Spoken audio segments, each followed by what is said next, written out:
Hello and welcome to another Jamaica Magazine. I'm Adrian Atkinson. We are in day 5 of the Jamaica Moves Healthy Lifestyle Campaign, launched by Health Minister Dr. Christopher Tufton last Friday. Stay with us as we give you some simple exercise tips and show what a balanced diet looks like. Also, as thousands of secondary and tertiary level students prepare to sit exams, a Rhodes Scholar tells us what it takes to succeed. These and more inside today's magazine.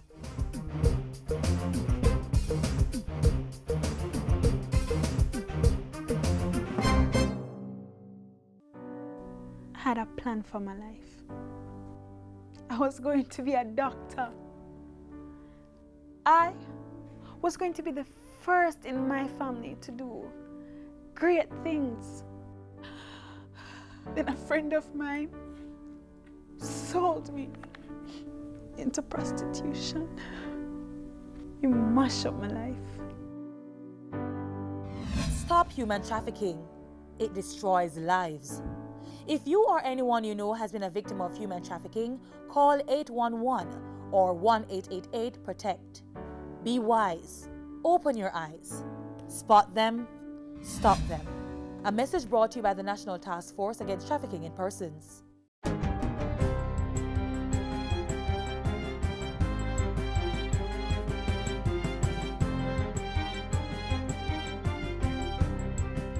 Good day, I'm Lorraine Mendez and this is your JIS News for Tuesday, April 11. National Security Minister Robert Montego is calling on Jamaicans to support the work of newly appointed Commissioner of Police George Quaylo. As he welcomed Quaylo, Minister Montego called for a national effort to secure Jamaica. George Quaylo's appointment takes effect on April 18. He replaces Dr. Carl Williams, who resigned, and Novelet Grant, who acted for 3 months. The new top cop has been a member of the Jamaica Constabulary Force since 1976 and held several posts, the latest being Deputy Commissioner of Police with responsibility for territorial operations. Mr. Montego says Quaylo will be tasked with implementing a comprehensive succession planning process for the force. He will also be responsible for enhancing the security services to the country, improving public order, reducing corruption, and improving accountability across the force. The city of Montego Bay has exceeded its $770 million property tax collection target for the 2016-2017 financial year. Mayor Homer Davis made the announcement recently as the city received 2 new garbage trucks. The trucks, worth $20 million each, were provided by the National Solid Waste Management Authority through Western Parks and Markets Limited. With these 2 trucks today, I'm sure that Montego Bay will become a little bit cleaner, and I expect to see the streets in and around Montego Bay cleaner than what they are now. Still in Western Jamaica, Falmouth will be the first town targeted under the Ministry of Tourism's Destination Council initiative. Portfolio Minister Edmund Bartlett says the 13-member council will be rolled out this month and will consist of all the critical local agencies responsible for managing tourism in the area. Council members will include stakeholders such as local government, craft vendors, transportation operators, health authorities, and environmental agencies. Minister Bartlett says the council will report on the performance of the destination to a management office that will be established in the town of Falmouth. The destination assurance strategy that we are pursuing is to create that safe, secure, and seamless experience that we sell to the visitor. And once we get it right, there'll be no question about coming off the ship, because everybody will want to come out and experience these new features. The Tourism Minister was speaking at a recent press briefing with the 19-member Florida Caribbean Cruise Association, FCCA. The association was on a 3-day fact-finding mission to explore ways to improve the destination experience for their customers. Over the last 3 days, what we've experienced has been nothing less than amazing. The commitment from Jamaica, the people in Jamaica, they want to get to the next level of being a demand destination.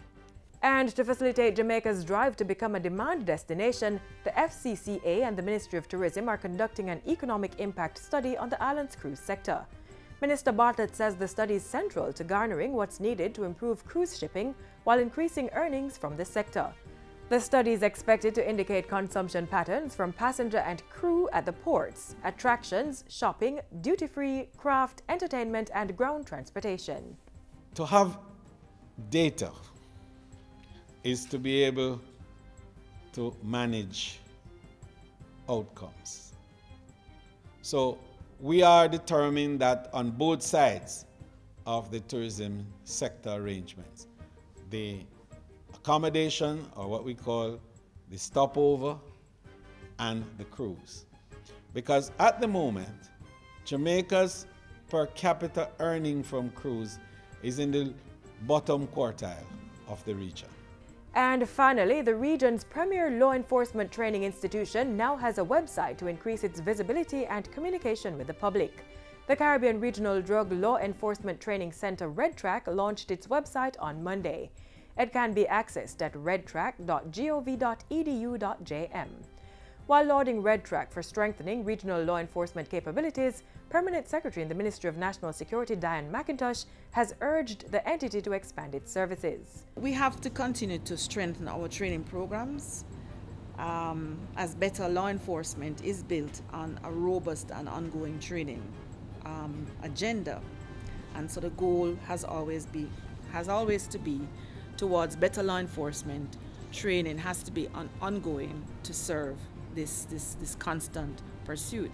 The website launch is one of several activities to mark the institution's 21st anniversary, being observed under the theme, Celebrating the Achievements, Continuing the Journey.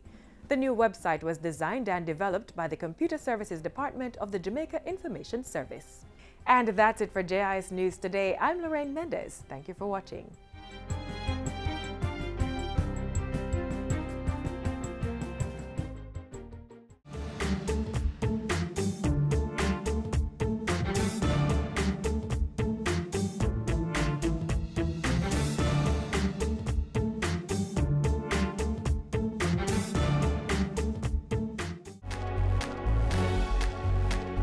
Know your numbers and control the keys to a healthier heart. Know the numbers for your blood pressure, cholesterol level, blood glucose level, and your weight and body mass index.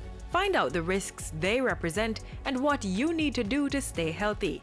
Talk to your doctor and start making healthy lifestyle choices to prevent a heart attack or stroke. How many of you have a relative or friend who suffers from diabetes, high blood pressure, or even cancer? These are just a few non-communicable diseases, or NCDs, that in some cases could have been avoided by simply adapting a healthy lifestyle, and all the better from an early age. Move it! I like to move it, move it. I like to move it, move it. I like to move it, move it. You like to move it. Just like how you want to invest, right? In the future, you save your money because you want to buy a house, you want to buy a car, whatever it is that you want to do, you invest your money. That's the same way you have to invest in your health now, so that later on, you'll be able to see the rewards. So what makes up an investment in a healthy future? A balanced diet, regular exercise, and staying away from harmful drugs are some elements. A balanced diet helps prevent conditions such as obesity and reduces the risk of heart disease and other illnesses. A lot of emphasis on fruits and veggies. You guys know your fresh fruits, your apples, oranges, bananas, your vegetables, string beans, carrots, callaloo. You want to have a variety. I always think of colors. Colors are a good guide if you know nothing about nutrition. Whole grain and high fiber. The whole wheat bread is good, your whole wheat pasta, but I really want us to make our diet predominantly our ground food, breadfruit, yams, sweet potato, green banana, plantain. Also our oily fish, such as sardines or salmon or tuna or mackerel. Those are fantastic for our omega-3. Lean meats, that's our chicken, fish, pork. Our dairy, soy milk, regular cow's milk, either which one you want to get your calcium, especially for the growing bones. Also, we want to reduce our sugars, that's mostly seen in our fruit juices or sodas. Once you've established what a balanced diet looks like, it's important to use the right portions. half your bowl of vegetables. Look at the callaloo there, and a quarter of your protein, that's your 2 eggs, and another quarter of your starch, that's your green banana. Or you can go down the bottom, and nothing is wrong with having a little bit of healthy fat. Healthy fat is your avocado pear. Very, very, very good for you. Will help clear your arteries. You should be exercising 3 to 4 times per week just to maintain. If you want to improve your fitness level, you want to be an athlete, you need to be exercising at least 4 to 5 times per week consistently. All right, in order to maintain your health. A regular 30-minute exercise regime does not necessarily mean going to the gym. With just a chair, you can do a lot. Warm-up exercises, upper and lower body strengthening, abdominals. Imagine you're hearing the words of boy, you're workless, you're a fool, you come like a workless pooper, all of these different things. How you gonna feel about yourself? You're gonna feel bad. So what most persons do know is use drugs to feel better about themselves. But the sad truth about this is that the drug don't solve the problem. Smoking of cigarettes, one commonly used drug, is a contributor to several disorders and cancers. 92% of all oral cancer is caused from smoking tobacco. 82% of all lung cancer is caused from smoking tobacco. Yes, 80+ chemicals inside of it contribute to gum disease. That's why the teeth change color or they drop out. Hookah, also known as water pipe tobacco, is no less dangerous. An hour-long smoking session is equal to inhaling smoke from 100 to 200 cigarettes. When it comes to smoking marijuana or ganja, its effect on a teenager is different from an adult smoker. In addition to smoke causing damage to the lungs, it impacts the brain. Your brain is not yet fully developed. Where the box is, that part of the brain controls the executive function of the body. Weighing risk, consequent, thinking, all of this. How much you know have a friend right now and they must smoke weed? And like they can't reason properly. It's like your friend a change. How much person knows somebody know while smoke weed and it's like they get ignorant easy. Research shows that frequent smoking of ganja from the teenage years into adulthood leads to a significant decline in IQ levels. The dangers of smoking ganja are heightened when unknowingly combined with other ingredients. Most of you get your weed from your friend them, right? You don't know where your friend them or the shop or anybody or the dealer give you. Because if somebody want to mash up your life, all them have to put a lizard tail in it and it's done. Or they mix it with cocaine and it's done. So you don't know where you are smoke. So that's why I said every time you smoke, it's like a gambler risk. Then there is grabba, a deadly mix of ganja with tobacco and sometimes with other ingredients. When it comes to the red herring grabber and the red rose, that's what they call a hot grabber because those are the one with chemicals. How they make the red herring grabber is simple this way. Grabber is tobacco leaf. So what they do is mix the tobacco leaf with the red herring fish. Then wrap it up or they dip the tobacco in the water and let it dry. So when you're smoking that now, you're smoking chemicals from fish, tobacco and ganja. So, maintain a healthy diet, exercise regularly and stay away from drugs. These should help you reap healthy rewards later in life. If you need help in maintaining a healthy lifestyle, contact the National Council on Drug Abuse at 926-9002-4 or the Jamaica Cancer Society at 927-4265. Move it. I like to move it, move it. I like to move it, move it. I like to move it, move it. You like to move it.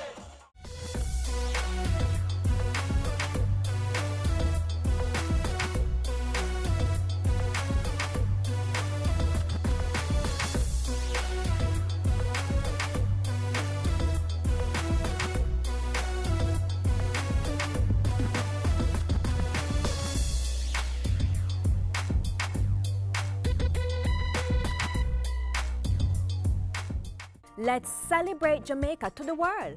Fastest man in the world. First Jamaican woman to win gold in Olympic 100-meter sprint. An upcoming global superstar. Mouth-watering meals. And a vibrant set of people. We are Jamaicans. Let's get together and bring back the love. There's an old US saying that goes, if the poet tree has started blooming and you haven't started studying, you are in trouble. Well, the poet tree has already started blooming, and exams are just around the corner for thousands of secondary and tertiary level students.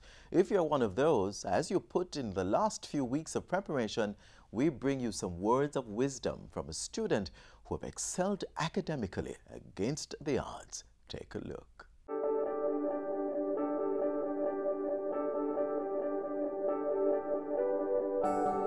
This is Shakiba Foster, the 2017 recipient of one of the most prestigious scholarships in the world, the Rhodes Scholarship. It's an awesome feeling, overwhelming at times. After hours of grueling interviews, Shakiba came out on top of a field of 10 outstanding candidates to be awarded the scholarship. Really outstanding young people, any one of whom could have been the Rhodes Scholar, and we finally chose Shakiba Foster. The fact that she is clearly very intelligent and very thoughtful. She had many thoughts about education in Jamaica, about its economic problems, the IMF program, the way forward. The Rhodes Scholarship is tenable at the Oxford University in the United Kingdom, the oldest English-speaking university in the world, and ranked second in the 2015-2016 World University Rankings. This year, Shakiba will join 94 other students from around the world who have been awarded the scholarship to pursue studies at Oxford. I'm grateful for the opportunity to be going off to Oxford, having that awesome opportunity to be doing more economics and MPhil in economics at Oxford. For every year since 1904, except during the Second World War, an outstanding Jamaican has been selected to be Rhodes Scholar. Shakiba is the second graduate of St. Jago High School to join the ranks, and she remains thankful to all those who helped her excel. My family has been a great help. I remember studying at nights and my aunts, tired but staying up with me to ensure that we got to bed together.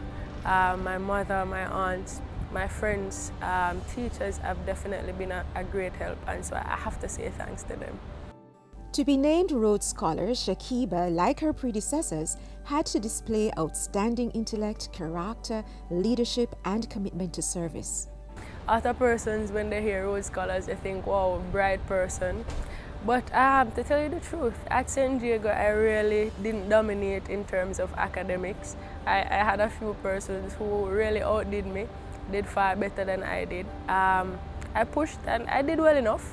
When I got to UWI, was difficult in terms of a new environment.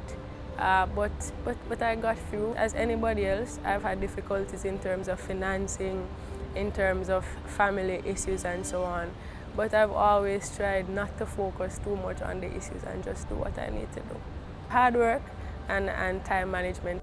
At the end of it all, Shakiba's disciplined approach paid off. I finished my banking and finance program with the highest GPA. I actually finished my degree with the highest GPA in the entire Faculty of Social Sciences. On completion of her BSc degree in Banking and Finance, Shakiba went on to do a Master of Science degree at the University of the West Indies, which she completed with distinction. The 2017 Rhodes Scholar is now an assistant lecturer in the Faculty of Social Sciences, a position she enjoys immensely. Despite her hectic university schedule, Shakiba has always found time to take on leadership responsibilities in her Riversdale community in St. Catherine. Once you start doing things from early, you realize that at the end of the day you have a lot of time for other stuff. Church activities take up most of my other time. And what are her future plans? I'm going off to do an MPhil in economics. If I do well enough at that MPhil, I hope to go on to a DPhil in economics, which is a PhD in economics, really. After that, I want to do some more teaching. I hope to do a little bit more lecturing.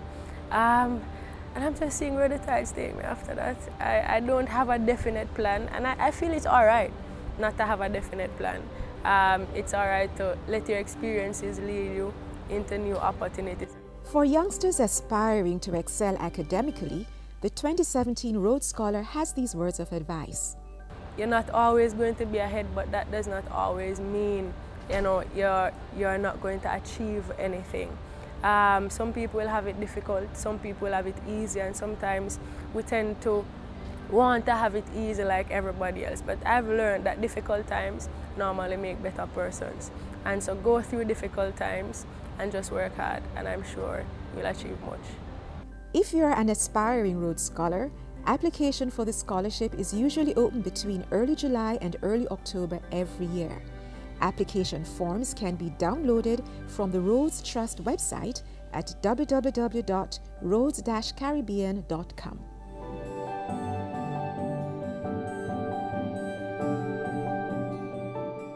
I said be careful what you teach your little children. Make sure I know something to hurt them. Mind what you're saying to my sister. She could be the next Prime Minister. Sexual abuse is always a very difficult thing to confront, particularly when the alleged victim is a child.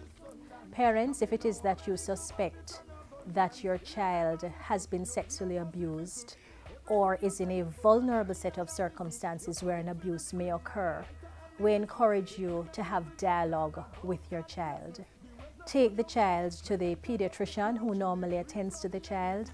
If there is no such pediatrician, take your child to the clinic, to the hospital, to some medical practitioner who can do an assessment for you. It's very important as well that we don't just look at the physical side, but we also seek to find the kind of psychosocial support that a child may need. Does the child need a session with a counselor? Does the child need to speak with a pastor who is used to dealing with these issues? Does the child need to get that ongoing psychological support to assist with the healing process and also to assist the child in becoming strong enough, as it were, to deal with the various processes that will follow once it is that you suspect an abuse has occurred? If it is that the child actually discloses when you engage the child in discussion that, yes, mommy and daddy, I was abused, we encourage you to entertain the child, to listen to what the child has to say to you, and to take it very seriously. So we really urge you to have those discussions and to seek guidance in terms of, do I speak to the police about this, which we always say you have to, because once a child has been sexually abused, it's a criminal matter, and it means that once at all possible, the child should be assisted to go through the processes so that the perpetrator can in fact be held accountable. Support your child and let them understand in very clear terms that they are not the cause or the reason for this abuse having been perpetrated.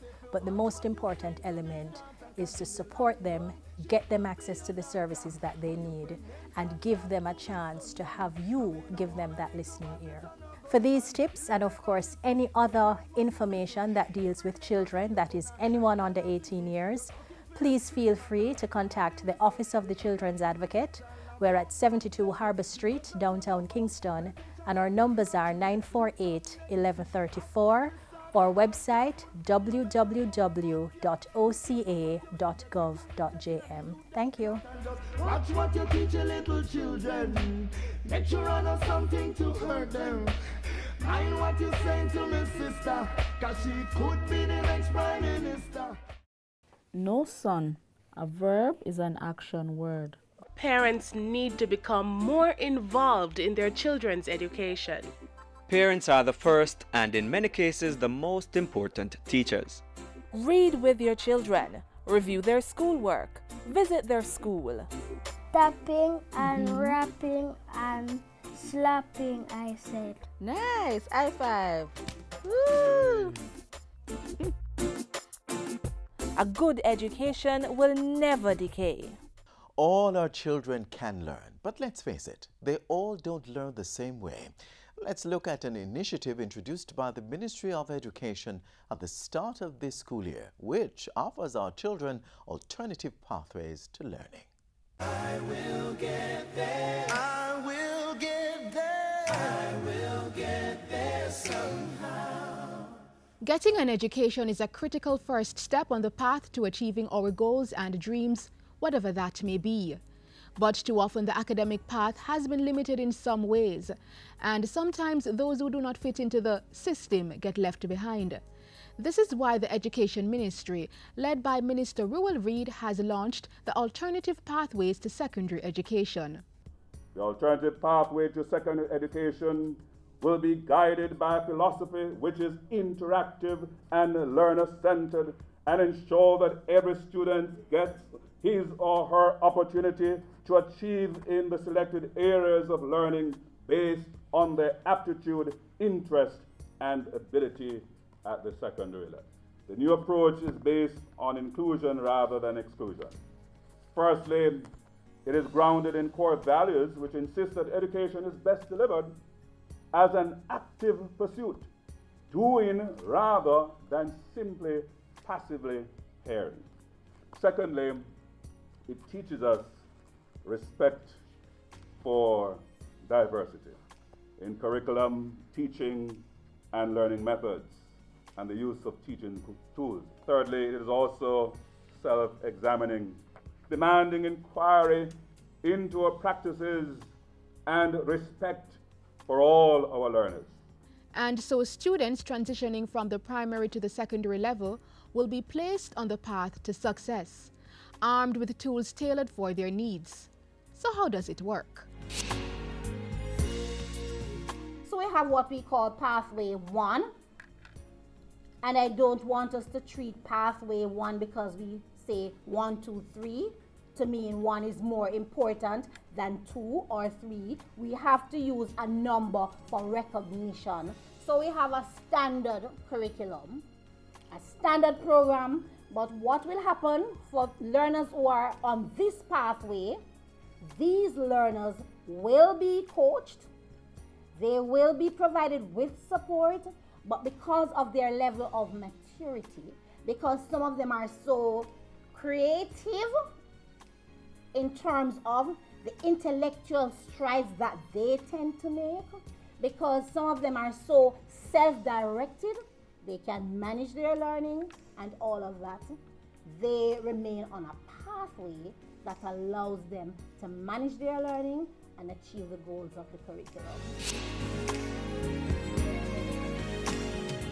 Pathway 2 is treated as a transitional pathway. For this pathway, some of our learners are struggling. It does not mean they are struggling in every area. It is saying that they need some extra help. So we're going to be providing for these learners additional support. We're going to be monitoring these learners. Those students on the secondary pathway 3 will also have an opportunity to pursue a career to meet their specified needs. Those at this level will be largely engaged in technical skills training.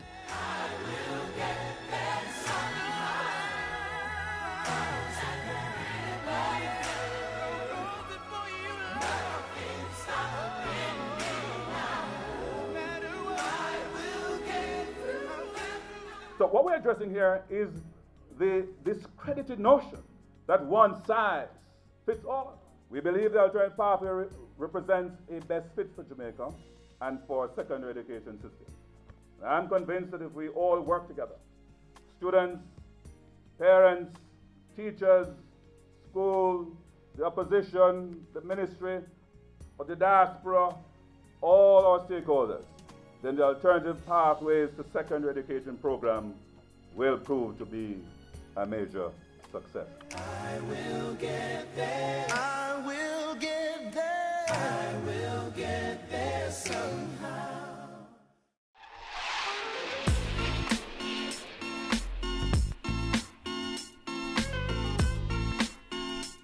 This brings us to the end of another Jamaica Magazine. As we close the pages, we encourage you, take care of yourself, move your body, watch your portions. Do stay connected with us on our various social media platforms and check out our website, jis.gov.jm, for updates on happenings in Jamaica. I'm Adrian Atkinson. See you next time.